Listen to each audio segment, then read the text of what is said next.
Welcome back, ladies and gentlemen. This is Midi Knight, here to bring you another 5-0 Gauntlet run, this time for the Gauntlet Entrenchment.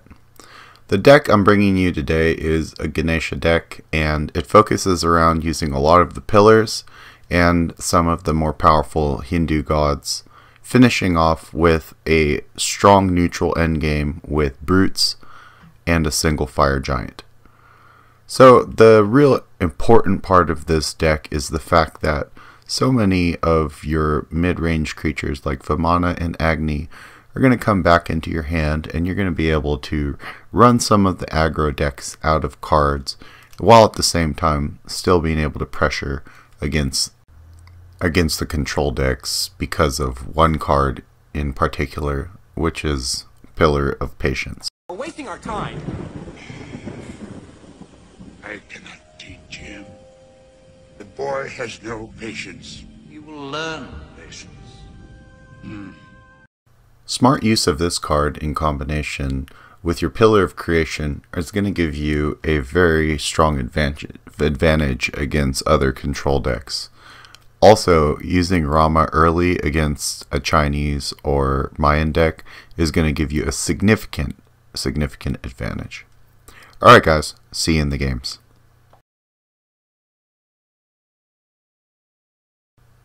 Alright guys, game 1 is going to be Ganesha versus Odin. And let's see what we got here. It looks like the rooting pillar of Vamana and a brute. That 7-drop's not going to come into play for a while, but the other two are pretty good starting points here. By the way, if you're wondering what I'm drinking, I got a Henninger Premium Lager beer, some Frankfurt German import. Pretty good stuff. So I'm going to drop the Rama first. It's going to block his ability to use his 1/1 charge ability. It's going to help me out a lot here. It's going to empty pass. It's a very common play. I'm going to try to drop my Pillar Creation here out front. I'm going to back that up with the Pillar Earth and Hero Power to get 2 of my avatars on the board. He's going to finally be able to drop his 4, which is, what is that guy? The Aegean Outcast, flipping the power and toughness of my Pillar of Creation, instantly killing it, unfortunately, but I still have a pretty good advantage over him at this point. Dropping my second pillar, I'm going to also Hero Power again here on 5. I've got 3 avatars here now on the board, Rama as well, locking out his Hero Power, and it's a pretty good place to be. I wouldn't like to be in Odin's position right now. The only real cards that would be very strong for him to reverse this would be Silences and, well, the Aegean Outcast is really good too, and maybe Freya. Other than that, it's going to be very difficult for him to get to my Rama back in the back line here. And Odin without his Hero Power shuts down so much of his abilities. Like this Suiterer here, it's not that great when you're not able to create 2 damage because of him with the Hero Power there. Alright, looks like he's going to get a Chieftain down here, move his Harpy into play, or, yeah, I don't know what he's doing here. I think he's just trying to get close and knock out my Creation Totem here, but because I have the Rooting Totem reducing all of his guys' movements, it's going to be really hard for him to get close. Silence his Chieftain here, and then come and try to body block and engage with this Chieftain immediately after. I have the Agni in hand, so if I hit him for 4 with this Vamana, I'll be able to finish him off there. Well, he gets down a brute of his own. Gonna definitely go for the brute play here. Block off his entrance up top. And not allow him to hit that pillar again. So being that I have a brute of my own in hand, I'm feeling okay. Problem is he's got 7 cards to my 3, and that's not a good place to be looking to go into the late game. Excuse me.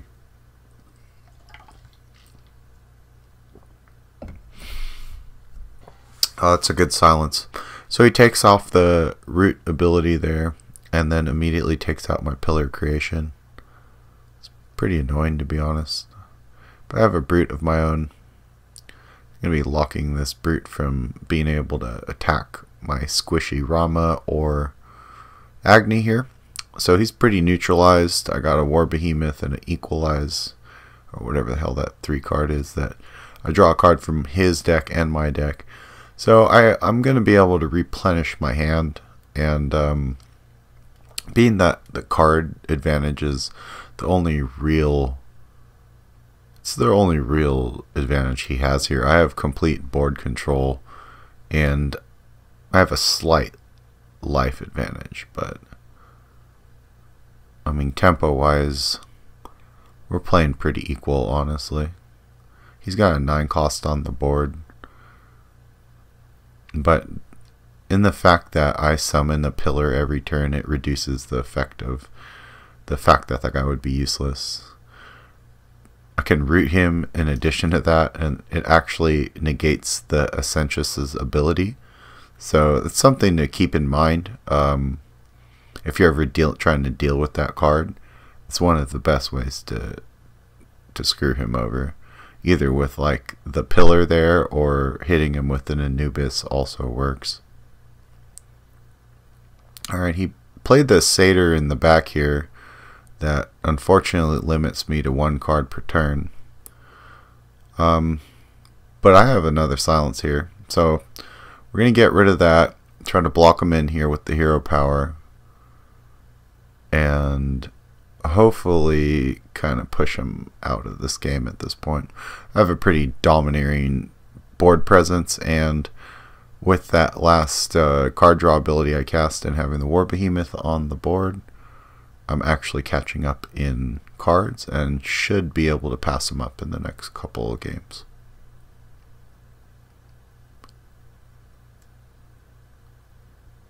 Ooh, the Kali is going to suck for him there. Yep. I love that card. I think it's one of the best cards in the Hindu faction right now. It's like a better version of Execute, and Execute's freaking fantastic. So just think of it like that. It's Execute with a body for 1 more cost. And the second time you cast it, that body's a 6/6. It's really good.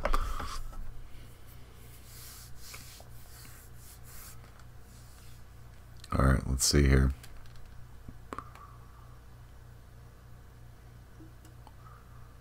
Pillar of Fortituding up. I got a ton of cards here now. Just going to try to keep this body block in.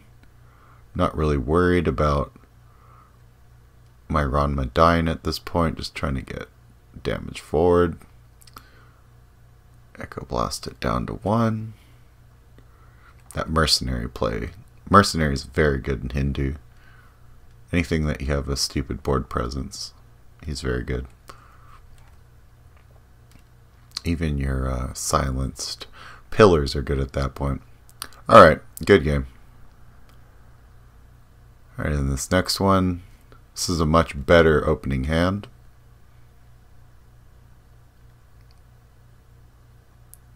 It's not bad.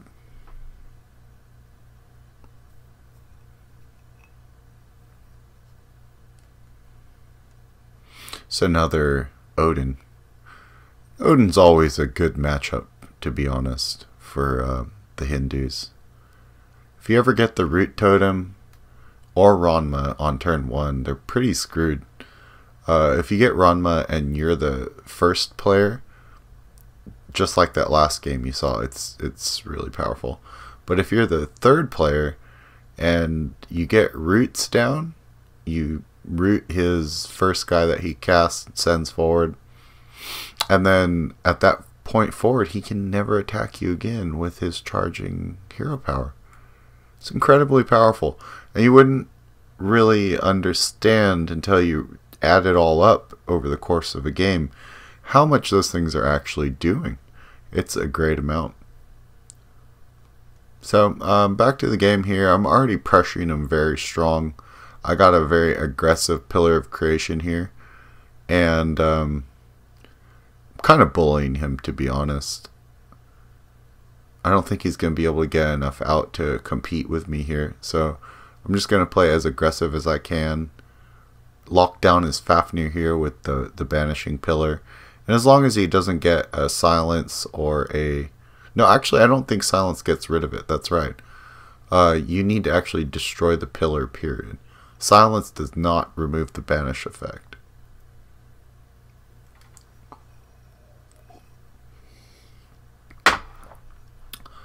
Okay.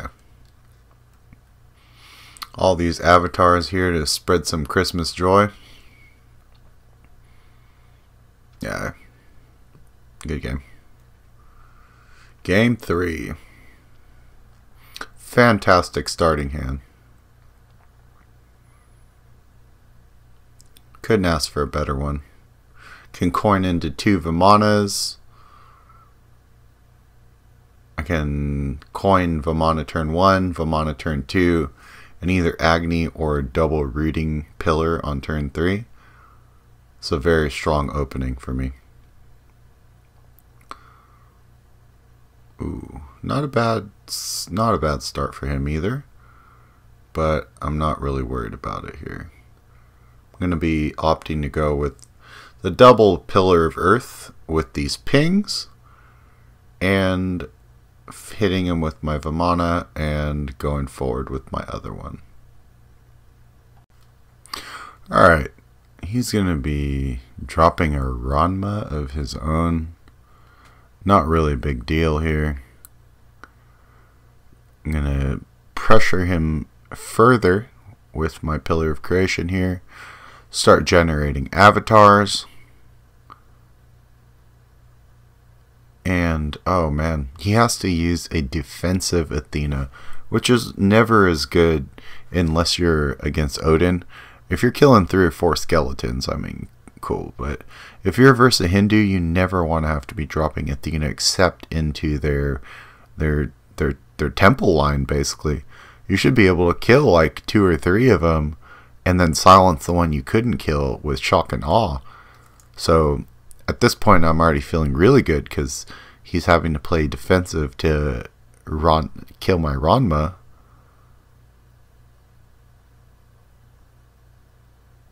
And that means he doesn't even have to... I don't even have to worry about him focusing on taking out my Pillar Creation here, which will just slowly kill him through creating all these little avatars here. It's a slow death, but it's really what this deck is good about. You get up a couple, either a Pillar Patience and a Pillar of Creation, and just stall the game out. Literally kill all his guys with all your guys.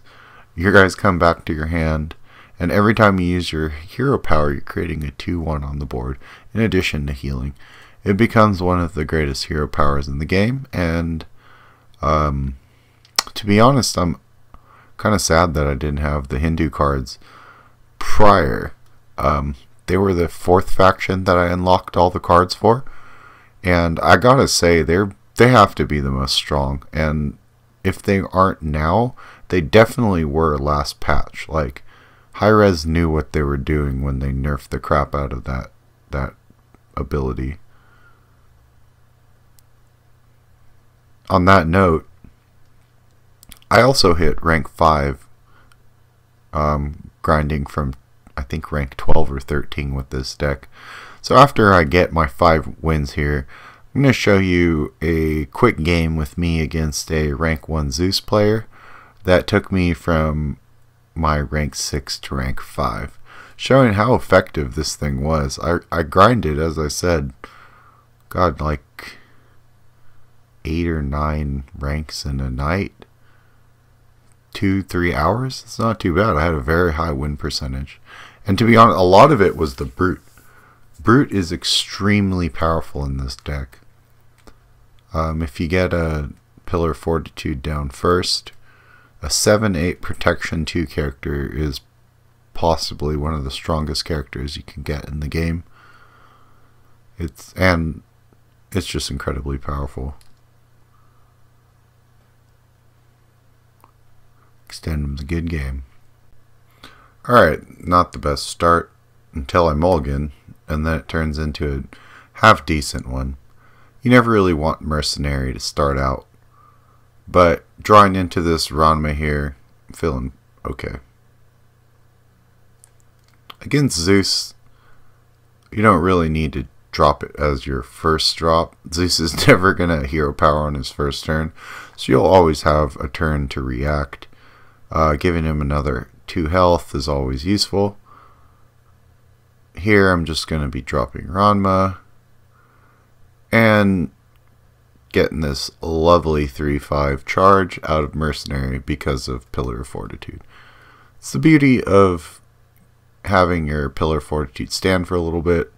Usually it immediately gets silenced, but as you see here, this Zeus player was going to deal with it with this Divine Vengeance, which is unfortunately still stuck on the damn screen here. Alright, looks like he's got a Stone Guardian down here. Always annoying.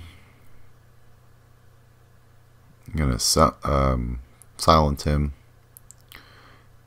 MVP silencer.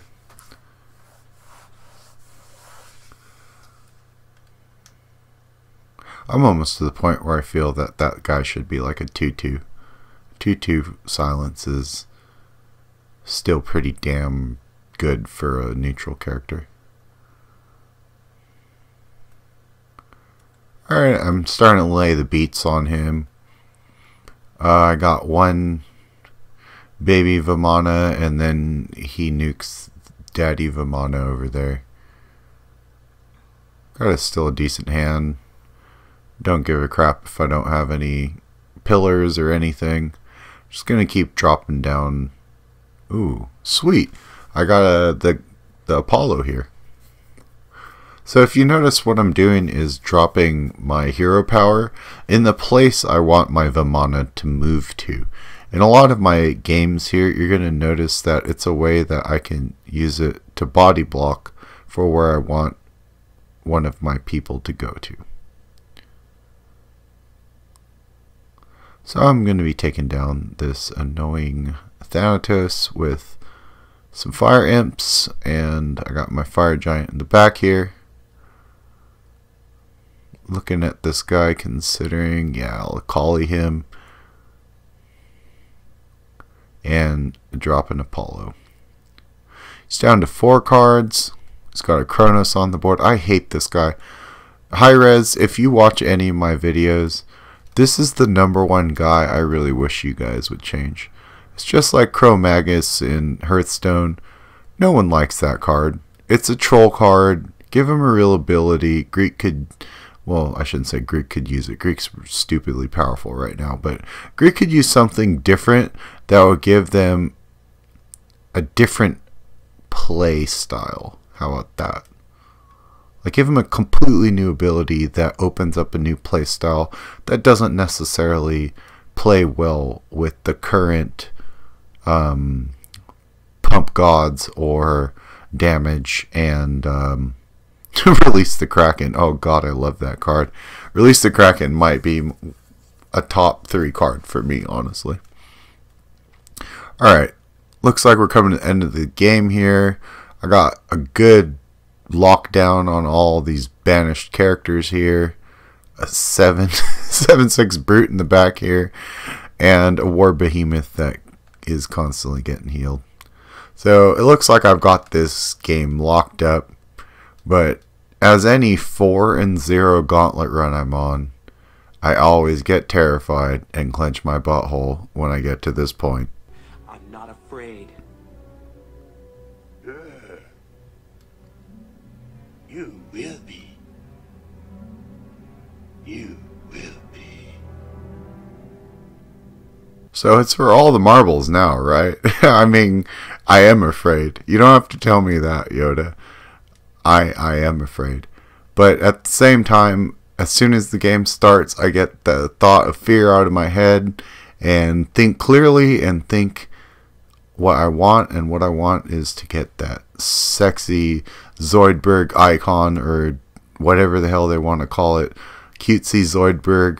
But, you know, I think it's pretty awesome. And if you notice, I'm going to be sporting it in my in a lot of my future videos, because I love Zoidberg. He's awesome. I love Futurama in general, but Zoidberg is one of my favorite characters.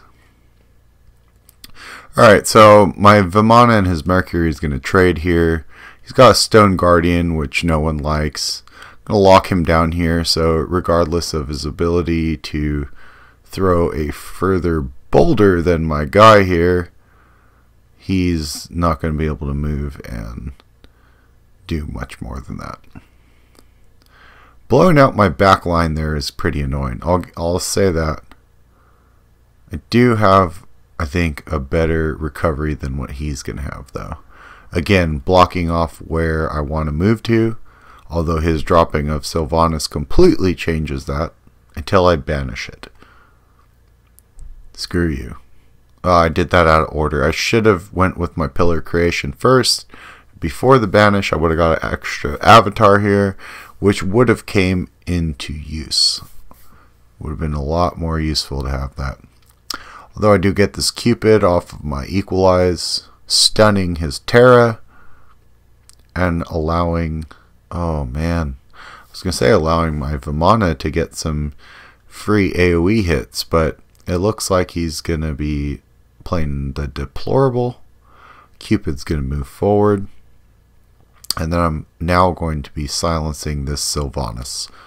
Sylvanas, after he's silenced, is no better than Cupid here if he wants to trade. I'm cool with that.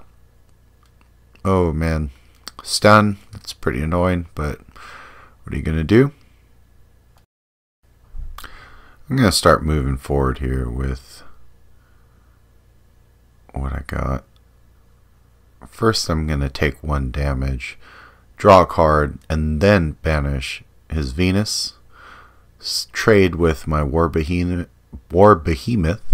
Ooh, these beers are getting to me. Yeah, the War Behemoth into his Sylvanas here. Happy to get that off the board. And get these Fire Imps and Fire Giants out.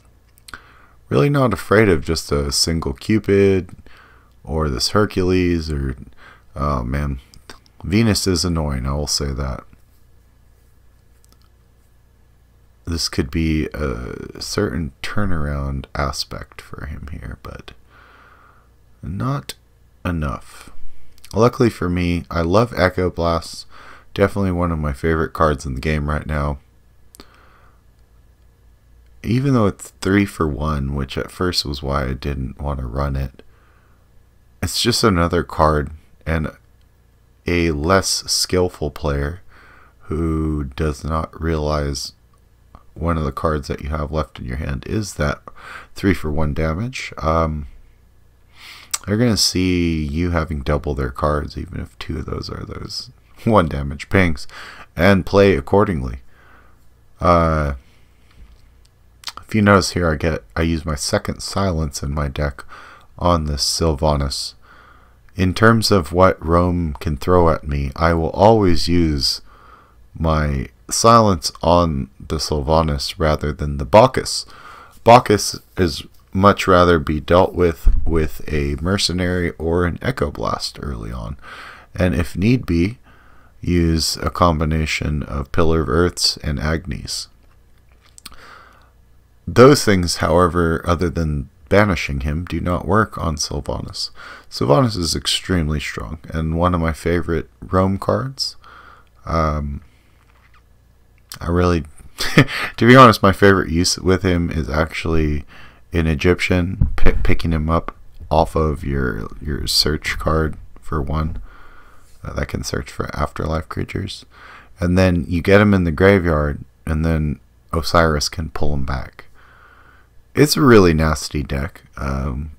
You'll see that soon. PS4 is locked. I can't really play the deck right now, but it's the deck I think is going to be my strongest deck this season. Alright, well, to get back to the game, he gets a really sweet swing off on that Bacchus there. I believe he gets a 4 damage hit on my Summoning Stone and kills 2 of my guys, including my Brute there. I am running him low on cards, which for Bologna it's kind of a big deal. Unless he's running armaments, he doesn't really have many options to draw cards. Ooh, look at that. The recursive Echo Blast coming through in a pinch. Looking pretty good at this point. He's down to 1 card and I've got 3.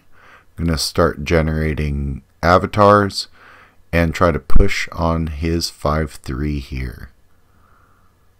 Fortunately, he's going to get some free kills before I do. However, I'm going to shut all that nonsense down with Rama, block off his movement, and start taking down more Summoning Stone damage, while at the same time moving my avatars forward.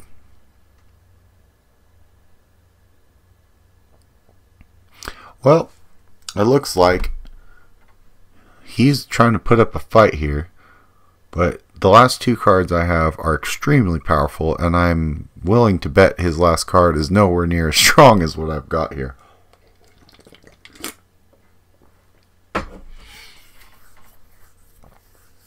Tusky is his last card. Don't have much of a choice on who I want to Kali if I'm going to here. It's going to be hitting Hercules. But at that point, it's going to be greatly limiting who he's going to be able to attack. That Brontes up top is blocked. And drawing into the Pillar of Earth allows me to take out the last 1 damage there. Kali moving on Brontes. And starting to move all my pawn avatars toward his Summoning Stone. Alright. Well, this looks like I'm going to be wrapping this one up, dropping Brute, with him having no response of it. Oh, look at that piggy run. I wonder why he's doing that. It's a little buggy, but what are you going to do? I can't give him good game. I don't understand why. But I got this. And I'm like...